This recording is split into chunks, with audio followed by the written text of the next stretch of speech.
Bismillahirrahmanirrahim. Assalamualaikum warahmatullahi wabarakatuh.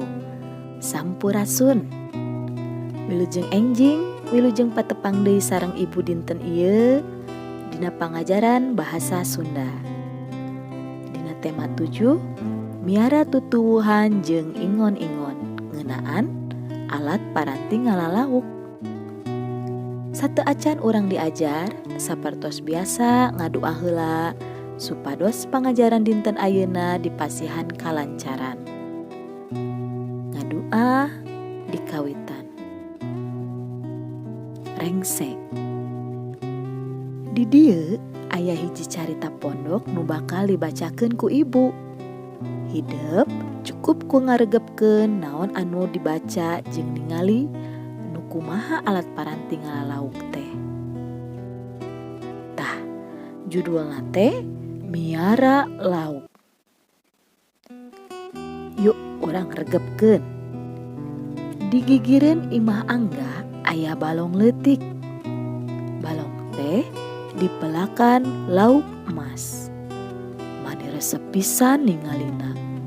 Aya nu warna beureum, koneng, emas, bodas, jeung hideung.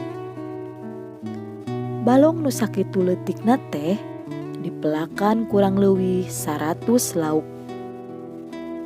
Resep mun pareng keur maraban maning ngagoronyok. Bari tingku cibek. Sok hayang newakan mun keur kitu teh. Dina dialana make sair, peda hayang ningali ngagonyokna. Mun hayang nguseup mah di balong lebah wetan cek bapa, kulantaran laukna loba pisan. Aya nila jeung gurame. Tah, kukituna kumaha sangkan gampang ngalalauk? Yu urang tinggal naon wae sareng nu kumaha alat paranti ngalalauk teh. Di dieu ibu tos nyayogikeun sababaraha hiji alat paranti ngalalauk. Di antarana nyaeta aya-ayakan, sair, kicrik, sirip, jeung bubuk. Salaresna mah masih aya keneh alat nu tiasa dijadikeun kanggo ngalalauk teh. Komo hirup di dayeuh mah tos langka alat paranti ngalalauk teh. Salian ti jejer atawa pancingan. Hidep nembe tos uninga nu kumaha alat ngalalauk teh. Pek hidep ayeuna tiasa ngerjakeun pancen poe ayeuna ku ngagambar alat nu tadi disebutkeun ku ibu. Dipigawe di buku gambar. Dikerjakeun sing rapih, bere warna supaya katingalina endah.